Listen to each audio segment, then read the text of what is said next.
नमस्कार, मैं हूं आपके साथ मोनिका गुप्ता और आप देख रहे हैं हर खबर। बुलेटिन की शुरुआत करेंगे इस वक्त की बड़ी खबर के साथ। चंडीगढ़ से ये बड़ी खबर आ रही है जहां पर सहकारिता मंत्री बनवारी लाल का बयान सामने आया है। उन्होंने कहा है लाभकारी और दूरगामी सोच का ये बजट है, हर वर्ग के हित का ये बजट है। तो बजट को लेकर सहकारिता मंत्री बनवारी लाल का बयान सामने आया। उन्होंने अपनी प्रतिक्रिया देते हुए कहा कि ये बजट लाभकारी और दूरगामी सोच का बजट है, हर वर्ग के हित का बजट है। आपको बता दें कि बीते कल 1 फरवरी को आम बजट पेश हुआ और इस आम बजट को लेकर हर क्षेत्र से प्रतिक्रियाएं आ रही हैं। वहीं राजनीतिक गलियारे से भी प्रतिक्रियाएं आ रही हैं। इस बीच सहकारिता मंत्री बनवारी लाल की भी प्रतिक्रिया आई। उन्होंने कहा ये बजट लाभकारी और दूरगामी सोच का बजट है, हर वर्ग के हित का ये बजट है, हर वर्ग के विकास का बजट है। चंडीगढ़ से इस वक्त की ये बड़ी और महत्वपूर्ण जानकारी आपके सामने। सहकारिता मंत्री बनवारी लाल का बयान सामने आया। लाभकारी और दूरगामी सोच का बजट उन्होंने बताया है, हर वर्ग के हित का ये बजट है उन्होंने कहा। तो बजट को लेकर हर क्षेत्र के लोगों की प्रतिक्रियाएं सामने आ रही हैं। हम लगातार आपको प्रतिक्रियाएं सुनवा रहे हैं। तो वहीं राजनीतिक गलियारे से भी पक्ष और विपक्ष की तरफ से भी प्रतिक्रियाएं लगातार आ रही हैं। सहकारिता मंत्री बनवारी लाल का बयान इस बीच सामने आया है बजट को लेकर। उन्होंने कहा कि लाभकारी और दूरगामी सोच का ये बजट है।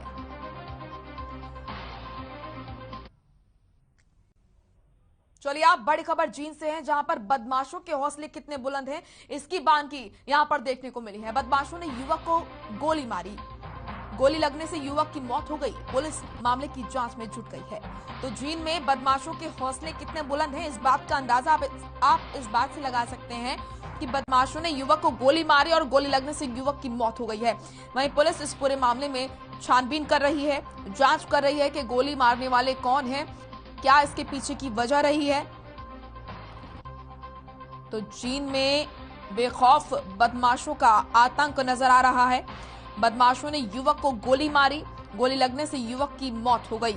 वहीं पुलिस इस पूरे मामले में जांच पड़ताल कर रही है कि आखिर युवक को गोली मारने वाले कौन हैं, इसके पीछे क्या कारण रहे, क्या वजह रही। तो जींद में बदमाशों के हौसले बुलंद नजर आ रहे हैं। आपको बता दें कि बेखौफ बदमाश यहां पर बड़ी वारदातों को अंजाम देने में नहीं चूक रहे हैं। बदमाशों ने युवक को गोली मारी है, गोली लगने से युवक की मौत हो गई। वहीं पुलिस इस पूरे मामले में अब जांच पड़ताल कर रही है। गोली मारने वाले बदमाश कौन हैं, कहां से हैं और पीछे की वजह इस गोलीकांड की क्या है, इन तमाम पहलुओं पर जांच कर रही है पुलिस की टीम।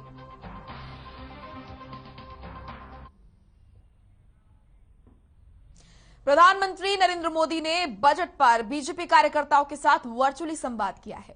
आपको बता दें कि इस दौरान पीएम मोदी ने कहा कि दुनिया भारत को मजबूती से देख रही है। कोरोना के बाद दुनिया में बदलाव आया है। इसके साथ ही पीएम मोदी ने कहा कि पूरे देश में बजट की सराहना हुई है और बजट से आत्मनिर्भरता को बढ़ावा मिलेगा। साथ ही कहा कि बजट के पीछे की सोच को समझना बेहद जरूरी है।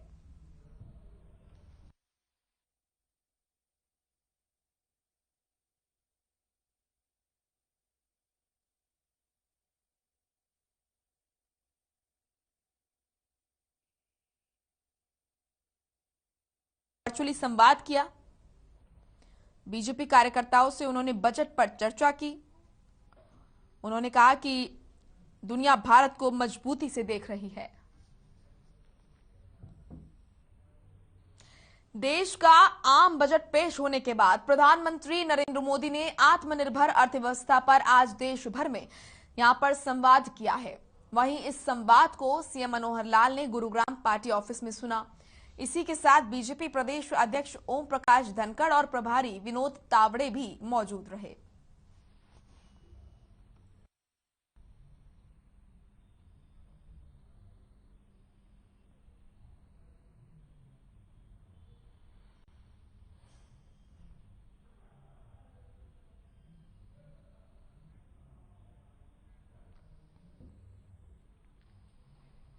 वर्ल्ड वेटलैंड डे के अवसर पर सीएम मनोहर लाल ने वीडियो जारी कर प्रदेशवासियों को बधाई दी।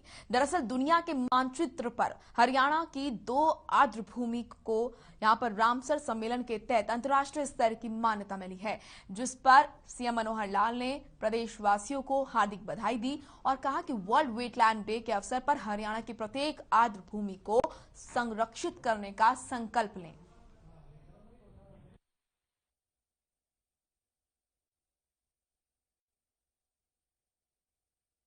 मैं वर्ल्ड वेटलैंड डे पर सबको हार्दिक बधाई एवं शुभकामनाएं देता हूं।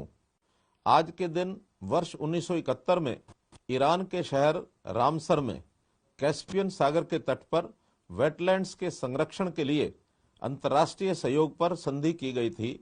इसलिए इस दिन को संयुक्त राष्ट्र ने वर्ल्ड वेटलैंड डे के रूप में मनाने का निर्णय लिया था। वेटलैंड्स पानी के प्राकृतिक स्रोत तो है ही, विविध प्रकार के जीवों का निवास स्थल भी हैं। ये भूमिगत जल स्तर को बरकरार रखते हैं और इनमें उपजी वनस्पतियां और पेड़ पौधे वायु प्रदूषण को नियंत्रण करने में कारगर भूमिका निभाते हैं। मुझे खुशी है कि हरियाणा पहली बार दुनिया के वेटलैंड्स मानचित्र पर उभरा है। हमारे 2 वेटलैंड्स को रामसर सम्मेलन के तहत अंतर्राष्ट्रीय महत्व के वेटलैंड के रूप में मान्यता मिली है। इनमें सुल्तानपुर राष्ट्रीय उद्यान व जिला झज्जर में भिंडावास वन्य जीव अभयारण्य शामिल हैं। इन 2 वेटलैंड्स के अलावा भी हरियाणा में तालाबों, बावड़ियों व झीलों के रूप में अनेक वेटलैंड्स मौजूद हैं। हमारे पूर्वज इनके महत्व को जानते थे, इसीलिए गांव में जोड़ों की खुदाई करना पुण्य का काम माना जाता है। जिस जोड़ के पानी का उपयोग पीने के लिए किया जाता था, उसकी सफाई व स्वच्छता का विशेष ध्यान रखा जाता था। पशुओं के लिए अलग जोड़ होते थे। जोड़ों के पानी का उपयोग सिंचाई के लिए भी किया जाता रहा है। इस प्रकार जोड़ हमारे जीवन का आधार रहे हैं, परंतु आधुनिक युग में जनसंख्या के दबाव में जोड़ों के किनारों और इनकी भूमि पर भी मकान बन गए। इनमें गाद भर जाने से ये बारिश के मौसम में ओवरफ्लो होने लगे। इस प्रकार पानी के इन परंपरागत स्रोतों के अस्तित्व पर संकट आ खड़ा हुआ। हमने इनके जीर्णोद्धार के लिए हरियाणा पोंड अथॉरिटी का गठन किया है। इस प्राधिकरण ने प्रदेश में 18,751 तालाबों की पहचान की है। इस वित्त वर्ष में 1940 तालाबों का सुधार किया जा रहा है और अगले वित्त वर्ष 2022-23 में 2552 तालाबों पर काम शुरू किया जाएगा। इनके पानी को कंस्ट्रक्टेड वेटलैंड टेक्नोलॉजी से साफ किया जा रहा है। हम राज्य में स्थित तमाम छोटी बड़ी वेटलैंड्स को संरक्षित करने के लिए कटिबद्ध हैं। हाल ही में कुरुक्षेत्र और फतेहाबाद जिलों में कम्युनिटी रिजर्व बनाए गए हैं और उनमें पाए जाने वाले दुर्लभ जाति के कछुओं को संरक्षित किया जा रहा है। वर्तमान युग में जब पूरी दुनिया जल संकट का सामना कर रही है, तो हमें प्रकृति व अपने पूर्वजों द्वारा विरासत में दिए गए जल संसाधनों के संरक्षण की परंपरा को सहज कर रखना होगा, अन्यथा हमारी आने वाली पीढ़ियों का अस्तित्व खतरे में पड़ जाएगा। इसी भाव से संयुक्त राष्ट्र संघ ने इस वर्ष के वर्ल्ड वेटलैंड डे का theme wetlands action for people and nature रखा है। इस अवसर पर मैं सब नागरिकों से अपील करता हूं कि आप जोड़ों, तालाबों, झीलों सहित सभी वेटलैंड्स के रखरखाव पर ध्यान दें। इन्हीं शब्दों के साथ मैं वर्ल्ड वेटलैंड डे पर सबको पुनः हार्दिक बधाई एवं शुभकामनाएं देता हूं। जय हिंद। तो वहीं सीएम मनोहर लाल गुरुग्राम के सुल्तानपुर पहुंचे, जहां सीएम मनोहर लाल ने नेशनल पार्क में वृक्षारोपण कर वर्ल्ड वेटलैंड डे कार्यक्रम का शुभारंभ किया।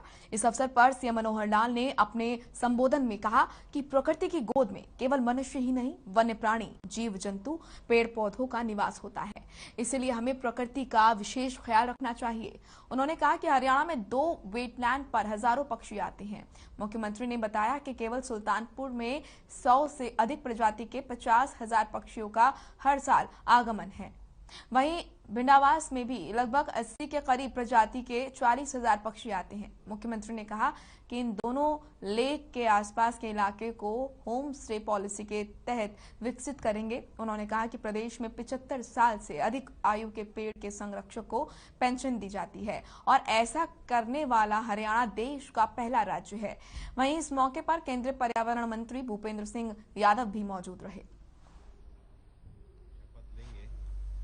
हम अपने वेटलैंड को स्वस्थ। आज पूरे दुनिया में विश्व वेटलैंड डे मनाया जा रहा है और दुनिया भर में एक रामसर कन्वेंशन है, अंतर्राष्ट्रीय नियम है, जिसके अंतर्गत अगर कोई भी प्राकृतिक जल स्रोत ऐसा होता है जिसमें जैव विविधता भी होती है, जिसमें एक विशिष्टता भी होती है, जिसमें प्रवासी पक्षियों का भी स्थान होता है, उसको रामसर साइट डिक्लेयर किया जाता है।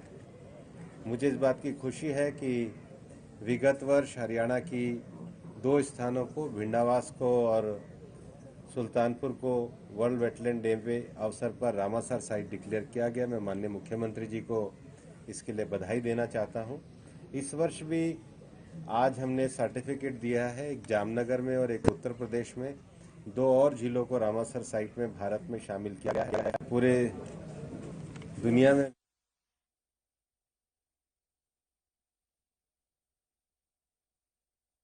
कन्वेंशन है, अंतर्राष्ट्रीय नियम है, जिसके अंतर्गत अगर कोई भी प्राकृतिक जल स्रोत ऐसा होता है जिसमें जैव विविधता भी होती है, जिसमें एक विशिष्टता भी होती है, जिसमें प्रवासी पक्षियों का भी स्थान होता है, उसको रामसर साइट डिक्लेयर किया जाता है।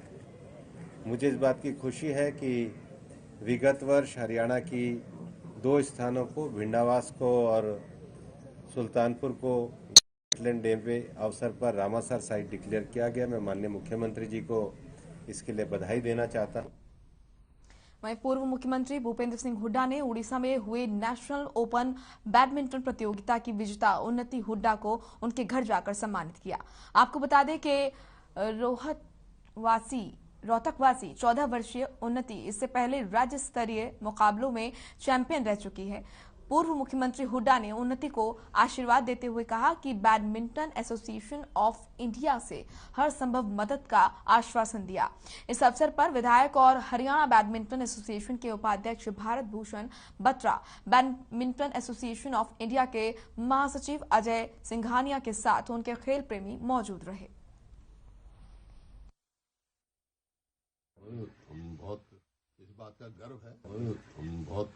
इस बात का गर्व है कि हमारी बेटी ने केवल हरियाणा के नहीं पूरे देश का नाम रोशन किया है और आगे मेरी शुभकामनाएं हैं उज्जवल भविष्य के लिए। आगे और भी ये ऊपर जाएगी। सर ये 14 साल की है सिर्फ और अभी इसका 2024 जो है पेरिस ओलंपिक्स का ड्रीम है और इसको बहुत सपोर्ट की जरूरत है और आपकी स्पोर्ट्स पॉलिसी के कारण ही बच्चे आगे बढ़ रहे हैं। पूरी सपोर्ट मिलेगी। हमारा सदैव जो है ऐसे बच्चों को बढ़ाने का हमारे सबका फर्ज है। ये हम सबके, मैंने कहा है इनको एसोसिएशन में हैं, लेफ्टी साहब इनको भी कहा है, विधायक जो भी कहा है, मैं तो हुई, नहीं तो मेरी घर की बेटी है।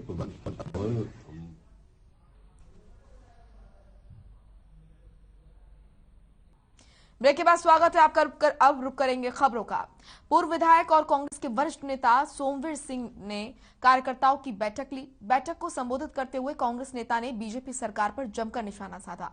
उन्होंने कहा कि बीजेपी ने महंगाई, भ्रष्टाचार और बेरोजगारी की सभी हदें लांघ दी हैं।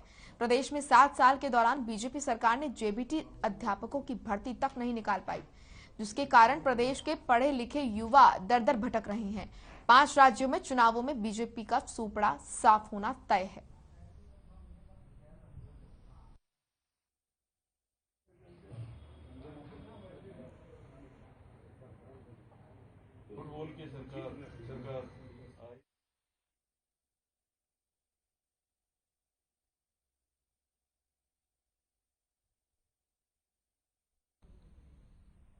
चलिए आप खबर यमुनानगर से है, जहां नगर निगम में फर्जीवाड़े के ठेकेदार सामने आए हैं।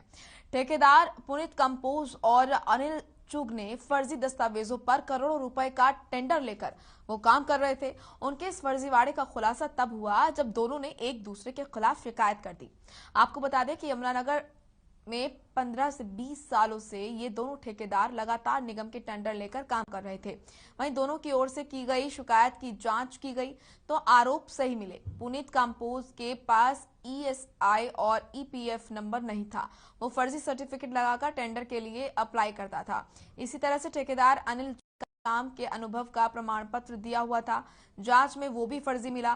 फिलहाल इस मामले में पुलिस ने मामला दर्ज कर जांच शुरू कर दी है।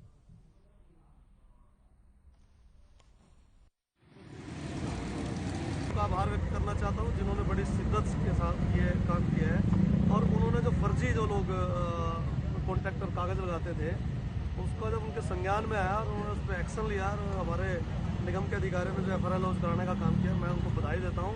जब तक हम कुछ सख्त कदम नहीं उठाएंगे तो मेरा ख्याल हम काम ठीक नहीं करा पाएंगे और जो भ्रष्टाचार रहित मुख्यमंत्री और प्रधानमंत्री की सरकार का शासन देने का काम है ये तभी चलेगा कि हम सारा निगम का जो भी हमारे ध्यान में आता है, संज्ञान में आता है, जो पकड़ा जाता है, हम किसी को छोड़ने वाले। अभी जो डॉक्यूमेंट्स इन्होंने दिए थे जिनके पे FIR रजिस्टर हुई वो भी हमने अभी MC रिकॉर्ड के तौर पे लेने हैं, फिर उनको वेरीफाई किया जाएगा।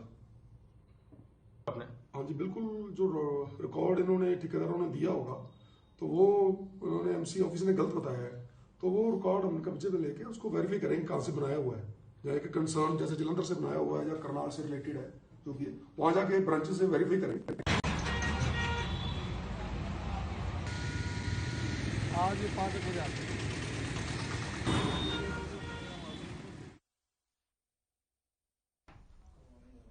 वहीं नूह उपमंडल के गांव आधोगा के किसानों को इस बार परिवार के सदस्यों के लिए भोजन और पशुओं के लिए चारे की बड़ी समस्या पैदा हो रही है। ग्रामीणों के पास परिवार के भरण पोषण के लिए न तो खरीफ की फसल हो पाई और न ही आगे रबी की फसल होने की उम्मीद है, जिस वजह से किसान चिंतित नजर आ रहे हैं। अपनी चिंता को लेकर दर्जनों किसान जिला सचिवालय पहुंचे और उपायुक्त कैप्टन शक्ति सिंह से मुलाकात कर गुहार लगाई है। हाल ही में हुई बारिश के कारण पूरी फसल पानी की चपेट में आकर खराब हो चुकी है। किसानों ने सरकार से गुजारिश की है कि उनकी फसलों की विशेष गिरदावरी करवाई जाए और खराब फसल का उचित मुआवजा दिलवाया जाए। उपायुक्त कैप्टन शक्ति सिंह ने बताया कि उन्होंने सभी उपमंडलों से फसल की खराबी की रिपोर्ट मंगवा ली है और उस रिपोर्ट को 1-2 दिन में तैयार कर सरकार को भेज दिया जाएगा।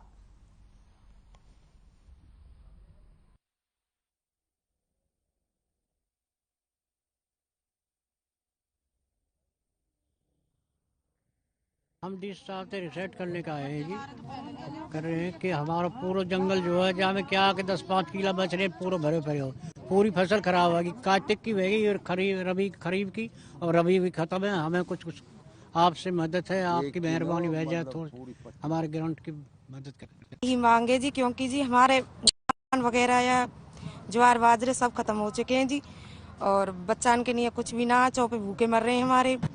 अब आगे क्या उम्मीद करी जावे जी, जो पट्टे वट्टे प्ले रखे खेत में सब खत्म, घर के खत्म, सब में पानी भरा खड़ा हुआ है जी।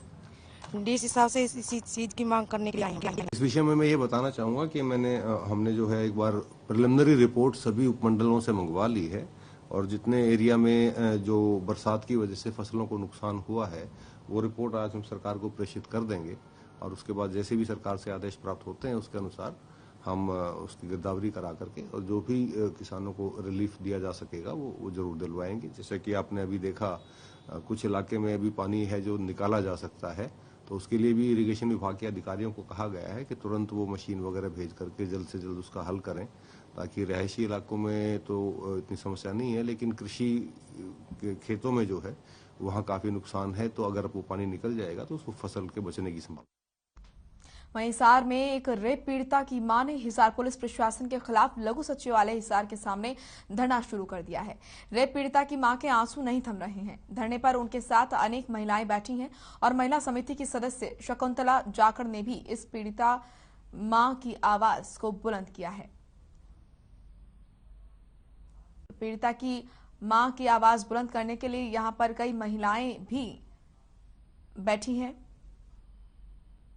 रेप पीड़िता की मां ने धरना दिया और शिकायत है कि इस मामले में किसी भी तरह की कोई कार्रवाई नहीं हो रही है।